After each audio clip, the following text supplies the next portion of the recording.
Hello everyone. Today we are going to briefly discuss the history of marijuana criminalization.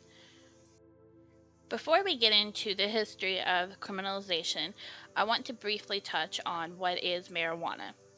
Marijuana is a drug that comes from the cannabis plant.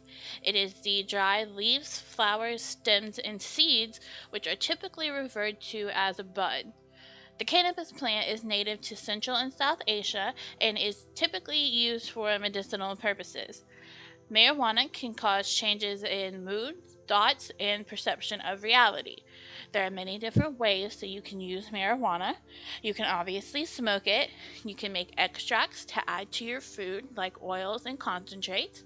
You can make lotions to apply to your skin, and you can make tinctures. Aside from the medical component, the cannabis plant has many different uses.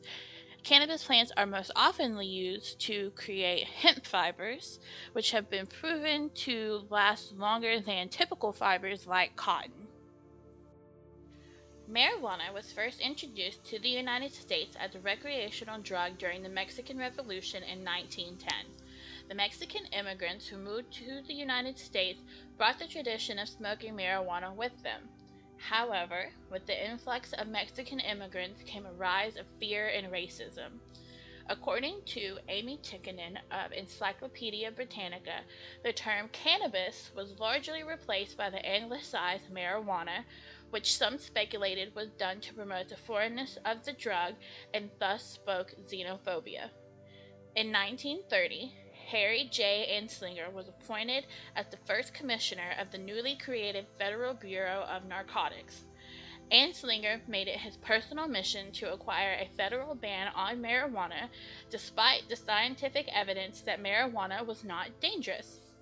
Anslinger's campaign to ban marijuana was full of racial and demonizing propaganda and wild claims that marijuana caused violence and insanity. Due to the rise of fear of marijuana and the rise of racism, Anslinger was able to push through the Marijuana Act of 1937, which effectively banned marijuana possession and placed a tax on the sale of marijuana. An astonishing 32 years later, in 1969, the Marijuana Act of 1937 was ruled as unconstitutional. However, the Controlled Substances Act was enacted in 1970, which once again banned marijuana use and possession. So let's talk about the Controlled Substances Act. The Controlled Substances Act was passed by the 91st United States Congress and was signed into law by President Richard Nixon in 1970. This act was designed to regulate the manufacturing, distribution, and use of drugs which have a potential for abuse or addiction. The primary goal of the Controlled Substances Act is to reduce the risk of harm to public health associated with the misuse of drugs. The Controlled Substances Act classifies drugs into 5 different schedules, with Schedule 1 drugs being the highest potentials for abuse or addiction, and Schedule 5 drugs being the least potentials for abuse or addiction. Currently, marijuana is classified as a Schedule 1 drug with other drugs like heroin, LSD, and ecstasy, according to the DEA. The Controlled Substances Act also places regulations on the manufacturing, distribution, and dispensing of drugs. Under the Controlled Substances Act, all businesses associated with the manufacturing, distribution, and dispensing of drugs are required to register with the DEA and keep detailed records and follow specific reporting requirements to prevent illegal diversion.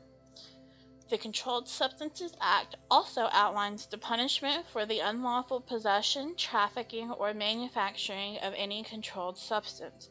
These penalties vary based on several factors, such as the drug schedule and the amount of the drug that is involved. Violations can result in significant prison sentences and fines. While the Controlled Substances Act has strict regulations on oversight of medical prescription and research purposes, it does allow for the medical use of controlled substances.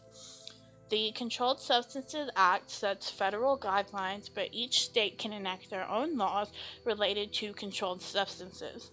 Currently, 37 states and Washington, D.C. have passed laws decriminalizing the use of medical marijuana. Now let's discuss the bills that are in Congress aimed to decriminalize marijuana at the federal level. Since the passing of the Controlled Substances Act in 1970, there have been several bills sent to Congress to decriminalize marijuana.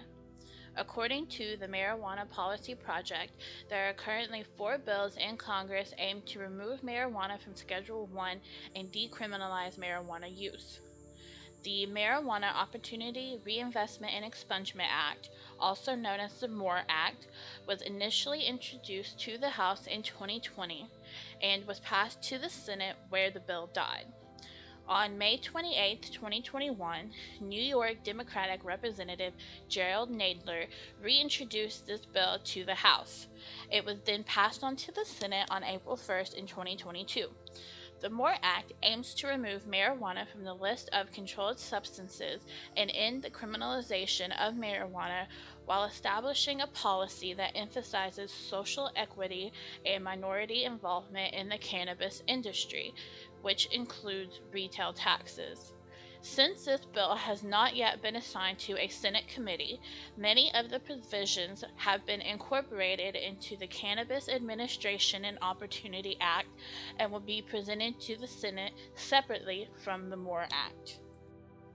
The Cannabis Administration and Opportunity Act was introduced to Congress by Senators Chuck Schumer, Ron Wyden, and Cory Booker on July 21, 2022. While this bill also aims to remove marijuana from the controlled substances list and end criminalization of marijuana, this approach would heavily rely on federal regulators like the FDA rather than the states. Contrastingly to the MORE Act, the Cannabis Administration and Opportunity Act includes heavy taxes which would effectively double the sales tax of marijuana. There is also the States Reform Act, which was introduced by South Carolina Republican Representative Nancy Mace on January 6, 2022. The States Reform Act aims to remove marijuana from the list of controlled substances and end the criminalization of marijuana while setting up marijuana regulations to be led by the states. The States Reform Act directs that the federal government can regulate some aspects directly, like taxes to be kept low, but otherwise calls for marijuana to be treated similarly to alcohol. Finally, there is the Common Sense Cannabis Reform for Veterans, Small Businesses, and Medical Professionals Act, which was introduced to the House by Ohio Republican Representative David Joyce on May 13, 2021. This bill was also sponsored by Arkansas Republican Representative Don Young. This bill also aims to remove marijuana from the Controlled Substances Act and eliminates criminal penalties. It is designed to address several issues related to cannabis in the United States, including access for veterans, support for cannabis businesses, and the expansion of medical research. This bill promotes federal legalization and supports access to medical cannabis for veterans and a more equitable taxation system for the cannabis business. Okay, well that is all that I have for you today. Thank you for watching my video. I hope that it was very informative. If you have any questions, feel free to reach out to me. I've provided my email on the video.